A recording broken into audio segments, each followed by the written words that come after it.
포항 시내 주택가 한복판에 자리한 포교 도량 봉비산 중림사. 누구나 언제든지 편히 들러 부처님을 뵐 수 있는 이곳엔 무엇이든 아낌없이 나눠주는 우리 시대의 포대 화상 한 분이 계십니다. 수행과 포교에 두루 진심이신 철산 스님이신데요. 스님의 전법과 포교 이야기, 지난 시간에 이어서 만나보겠습니다.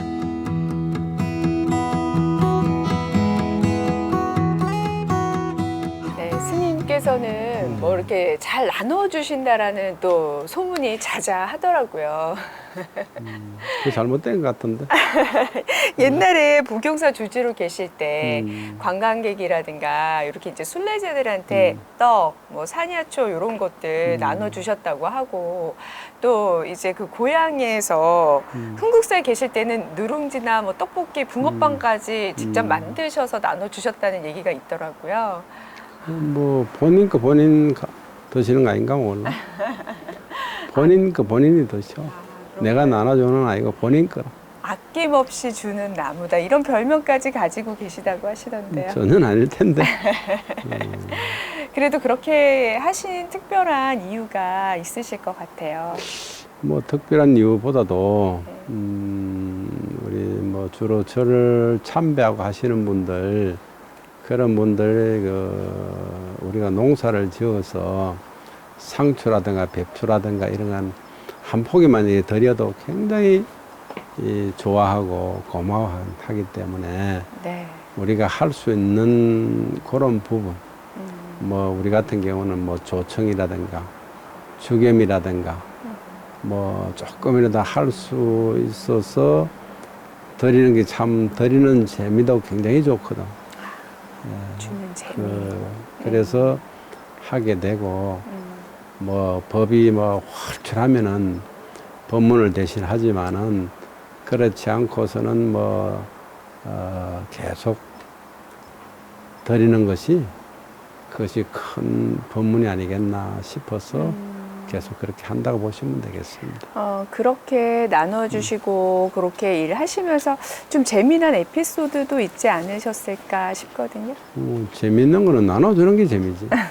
에피소드도 뭐 하다 보면은 뭐 어떤 분들은 더 하나 더 가져가고 싶어 하기도 하고, 또 저는 필요 없으니까 다른 사람 드리기도 하기도 하고 뭐 이렇게 하는데, 때로는 뭐 본인 거니까 본인이 가져가시라고 이러면은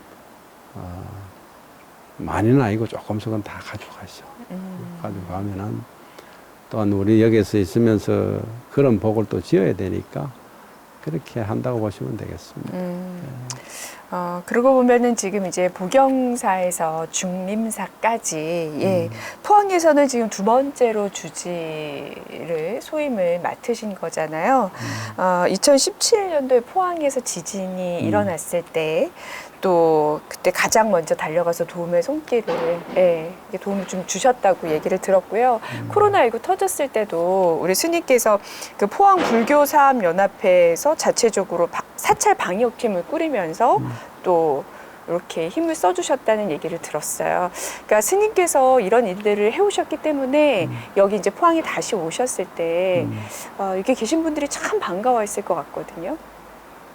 근데 뭐 지진 날 때도 하기는 했는데 해야 될 일이고, 뭐 누가 시켜서 하는 것이 아니고 우리가 좋아서 하는 거기 때문에, 또 뭐 도움을 준다 도움을 안 준다 이걸 아니고 해야 될 일이라. 그래도 우리가 그게 참 쉽지 않은 아니지. 일이잖아요. 그냥 뭐 우리가 해야 될 일이고 당연히 해야 될 일이고 그렇습니다. 그리고 코로나 그것도 또한 다른 분들도 하지만은 우리 스님들이 앞장을 서서 방역한다든가 하는 것은 우리 하늘 책무라. 누가 뭐 이렇게 뭐 시켜서 보다도 당연히 해야 되는데, 시에서만 나라에서만 하는 게 아니고 우리도 해야 되는 일이기 때문에 우리 스님들이 앞장을 서서 했다고 구체적으로 그러면 어떻게 도움을 주셨는지, 어떤 일을 해오셨는지 예. 좀 말씀 부탁드릴게요. 도움은 아니다니까. 우리가 해야 될 일이지. 해야 될 일 어떤 일을 해주셨을까요, 우리 스님께서? 뭐 지진 났을 때는 뭐 그야말로 급식 봉사, 봉사도 아니지만은 급식하는 것을 좀 많이 했었고요. 또 그에 따라서 조금씩 뭐 이렇게 정리해야 될 부분, 뭐 치워야 될 부분이라든지 그런 것도 좀 했고, 또 코로나 이거 할 때도 이제 그 사찰 방역, 방역을 뭐 우리 스스로 뭐 이렇게 하기는 했지만은 누구나 해야 되기 때문에 또 시에서만 하는 것이 아니고 우리도 같이 해야만이 되지 않겠나 싶어서 하게 됐습니다. 네. 예. 네, 이렇게 나눔과 보시에 앞장을 서 오셨는데, 그래도 우리 철산 스님 하면은 뭐니 해도, 네, 수행이라고 들었습니다. 우리 스님께서는 전국 선원 수자회 의장을 역임하셨을 정도로 수행자로서 많은 후학들에게 지금 존경을 받고 계신데요. 우리 잠을 자지 않으며 참선 수행하는 것을 용맹정진이라고 하는데, 스님께서는 이 용맹정진을 진짜 수도 없이 많이 하셨다고 들었습니다. 뭐 몇 번 안 되고 또 우리가 스님들이 출가할 때 네. 그 큰 원력을 가지고 원을 세워서 하거든. 원을 세워서 하기 때문에 정말 부처가 돼야 되겠다. 아니면 보살이 돼야 되겠다 하기 때문에 그에 걸맞게 뭐 참 뭐라 그러면 그야말로 원력을 씌우고 뭐 자면은 뭐 굉장히 뭐 이렇게 부끄럽게 생각하고 또 이 잠을 자면 어떡하나 하는 그런 생각으로 했고 하다 보니까 또 용맹정진을 하는데 용맹정진도 뭐 3, 7일 뭐 이거 참 많이 했습니다. 3, 7일. 21일간 용맹정진 하는 거 있습니다. 1년에 2번 정도 이렇게 그러면 하는데 그동안 잠을 안 자죠. 예, 그렇게 뭐 한 20회 정도 했다고 보면 될까? 20회 정도. 예, 그러면 21일 동안 잠을 자지 않고 수행하는 것을 20번을 넘게. 뭐 한 그 정도 되지 싶어요. 정확하게는 모르겠지만은 뭐 아마 그 정도 되고 하게 뭐 목숨을 내놓고 했다고 해도 그렇게 하시는. 과언이 아니다 이렇게 보시면 될 거예요. 그렇게까지 하셔야 되는 뭔가 이유가. 그 부처되려 하니까 하는 거지. 도인 돼야 되고 부처되려고 하니까 네. 그렇게 하지 않으면은 뭐 다른 사람도 안 그런 스님들도 계시지만 그렇게 도인 돼야 되겠다는 큰 원력을 가지고 하기 때문에 그렇게 했습니다. 어려서부터 절이 좋으셨다는 철산 스님은 불국사 종상 스님의 제자로 경허, 만공보월, 금오선사의 법맥을 이은 월산 대종사께 철산이란 법호를 받으셨습니다. 원효암을 시작으로 60일 안거를 성만했고 조계종 전국 선원 수자회 의장, 문경 대승사 주지와 선원장, 봉화 각하사 주지와 선원장, 포항 보경사 주지와 선원장, 흥국사 주지 등을 역임하며 불교 전법과 선풍 진작에 힘쓰셨고요. 머무는 사찰마다 영농법인 설립 등을 통해 사찰 재정의 자립을 위해 애써오셨습니다. 스님께서는 항상 가시는 요 사찰마다 선원이 없는 곳에서는 이제 선원을 만들면서 수많은 분들이 이제 수행의 길로 갈 수 있도록 이렇게 도움을 주셨는데요. 중림사에 오시기 전에 그 종무 행정을 보시는 그때 그 돌보는 시간 외에 선원에서 수자 스님들과 함께 정진을 하셨다고 들었습니다. 주지 소임만으로도 참 바쁘셨을 텐데 그렇게까지 하시느라 더 힘드셨을 것 같아요. 뭐 그런 건 아닙니다. 아니고 뭐 선원은 종무행정도 잠깐이고 또 제가자 면담할 때라든가 뭐 법회를 해야 될 때라든가 그때 빼고는 거의 선원에서 생활을 많이 하고 거의 뭐 이렇게 잠 같은 것도 잠도 가급적이면은 안 자려고 노력하고 있고 몸이야 뭐 이렇게 저렇게 문드리지도 말았던 간에 참 간절하게 공부했고 또 선언은 뭐 선언 안 하는데 이렇게 하기는 했지만은 또 절에서 선언을 안 하게 되면은 뭐 절이 아니라고 할 수는 없지만은 스님들이 살고 수행을 해야 우리의 책무지 않겠나.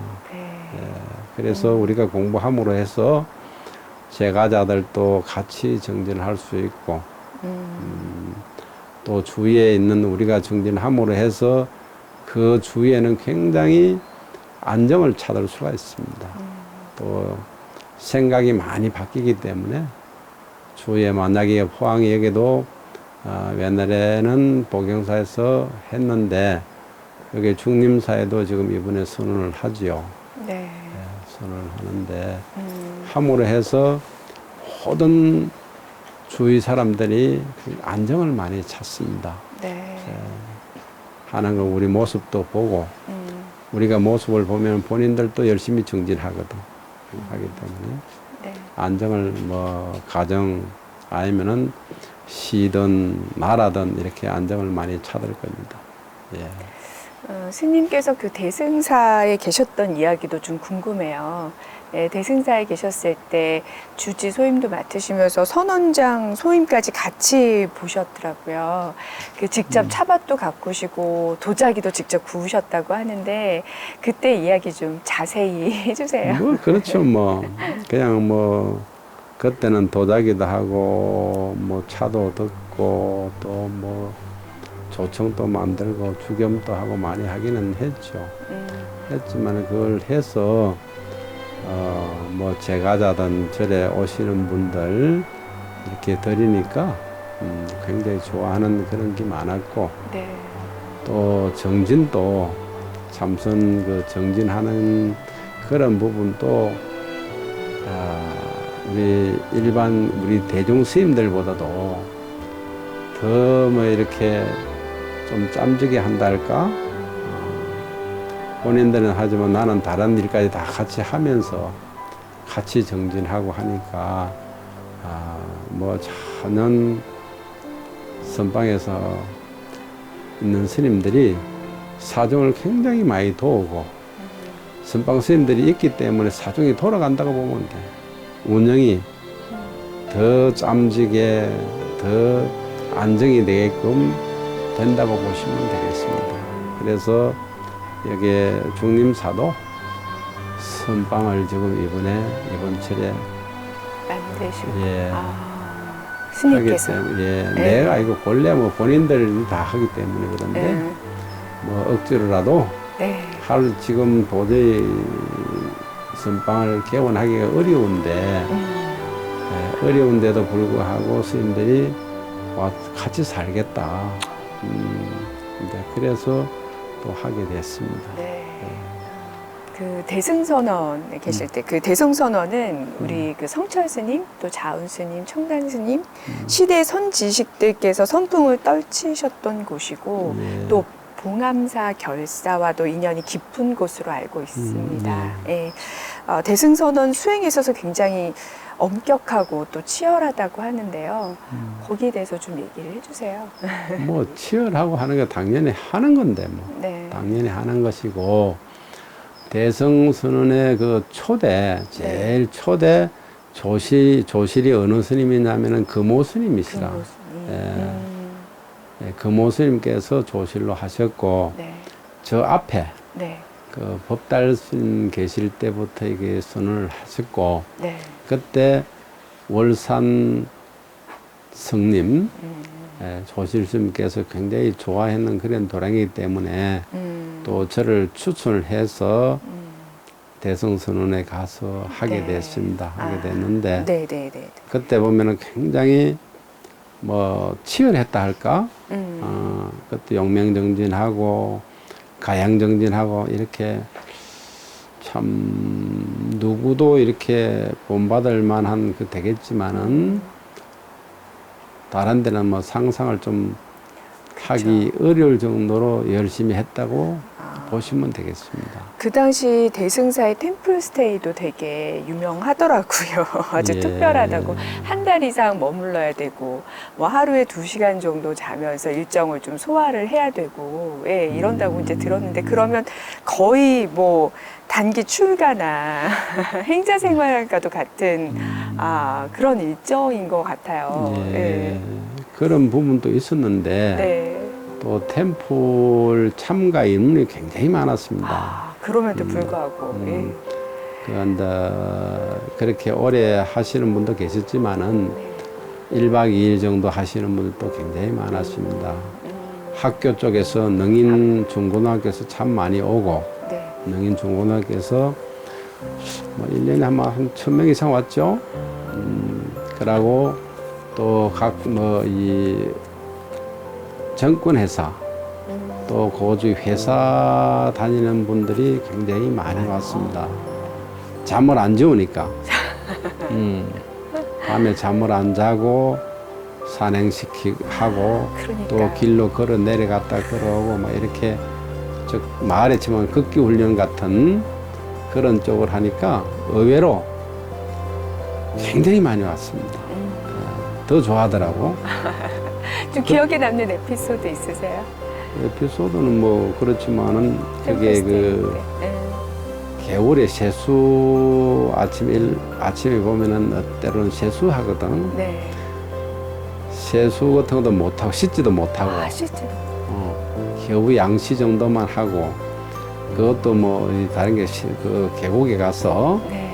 그 정도로 하는데도 굉장히 불편하죠. 네. 화장실도 마땅치 않았고 화장실도 요즘도 수세식이지만 그때는 수거식이었거든. 그렇죠. 그래도 엄청 많이 왔습니다. 그래도 그러면서 뭔가의 조금의 깨달음과 뭔가 또 나름대로 수행이 된다고 생각하니까 그렇게 또 많이 아마 찾은 게 그렇게 아닐까요? 되기도 했지만은 네. 평소에 본인 집에서는 굉장히 편하게 뭐 샤워도 하고 뭐 하겠지만은 저래서 씻지를 못하니까 그렇게 불편해도 밀렸습니다. 주로 정권회사에서 많이 오고 일반 회사다 정권회사에서도 뭐 그때 뭐 한 6, 7천 명 정도 선 그렇게 많이 왔었어. 그렇게 하고 가면서 참여하신 분들이 뭐라고 얘기를 하면서 가시던가요? 다시는 안 온다 그지? 다시는 안 온다는 사람들이 또 와요. 또 와요. 너무 힘드니까 뭐 평소에 집에서는 뭐 많이 주무시는데 안 자니까 다시는 안 온다는 식으로 하되 돌아서면 또 온다니까. 추천 누가 소개를 해줘가지고 또 오기도 하고 누구 소개를 받았다 하기도 하고 뭐 그래서 그게 그때 당시는 좀 밀렸다고 보면 되죠. 네. 접수하고 하는데 기간을 두고 했다고 보면 되겠다.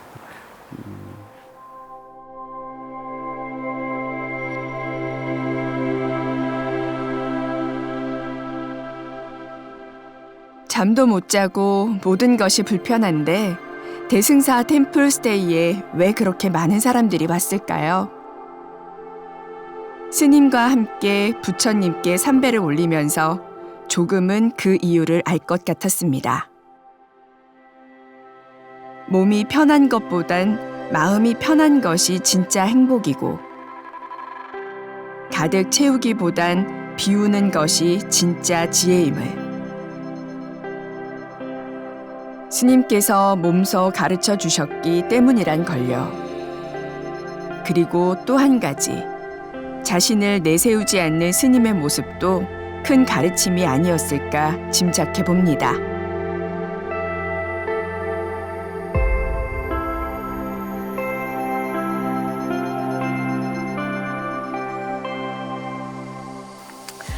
스님의 이야기를 이렇게 쭉 들으니까 우리 스님 그동안 수행과 포교에 대한 그 열정과 원력이 정말 대단하셨구나라는 생각이 들거든요. 이제 공통적으로 드리는 질문이 하나 있습니다. 스님께 출가란 무엇인지 궁금합니다. 보고 있으면서 뭐 출가를 묻노? 지금 나를 보고 있으면서 왜 출가를 묻느냐고. 스님이 이대로지 뭐. 이대로가 이대로라. 스님 자체가 출가. 그렇죠. 스님이 하고 계시는 모든 일 그리고 모든 수행 이런 것들이 다 그냥 출가다. 그렇죠. 다 포함이 돼 있다고 보면 되겠지. 그래도 할 말씀으로 딱 정리를 해주시면 그래, 거기 출가라. 이 상태가. 이 상태가 출가다. 앞으로 스님께서 생각하시는 이제 뭐 계획이라든가 발언 있으실까요? 그럼 거기 열심히 정진해서 부추되는 길이 그게 가장 큰 원력이지. 부추되는 길. 부처되는 거. 네, 그럼 스님 후학들에게 하실 말씀, 당부 말씀 있으시면 한 말씀 부탁드릴게요. 뭐 후학들은 당부는 본인들이 다 알아서 뭐 정진하고 다 하겠지만 꼭 이렇게 당부하고자 하는 것은 이 정진할 때도 정진할 때 목숨을 내놓고 그래 했으면 좋겠다는 거. 정말 큰 원력을 세워서 그게 걸맞게 기도든 정진이든 그래 하는 것이 가장 좋겠다는 것이고 목숨을 내놓고 해야 된다고 목숨을 되겠습니다. 내놓고. 네. 긴 시간 오늘 좋은 말씀 너무너무 감사드립니다, 스님. 미안합니다. 네, 고맙습니다. 수행을 할 땐 목숨을 내어놓고 무언가를 나눌 땐 아낌없이 지금 모습 이대로가 출가라는 철산 스님을 뵈면서 과연 나는 어떤 삶을 살아야 할까 질문을 던져봅니다. 스님과의 만남, 오래 여운이 남을 것 같습니다.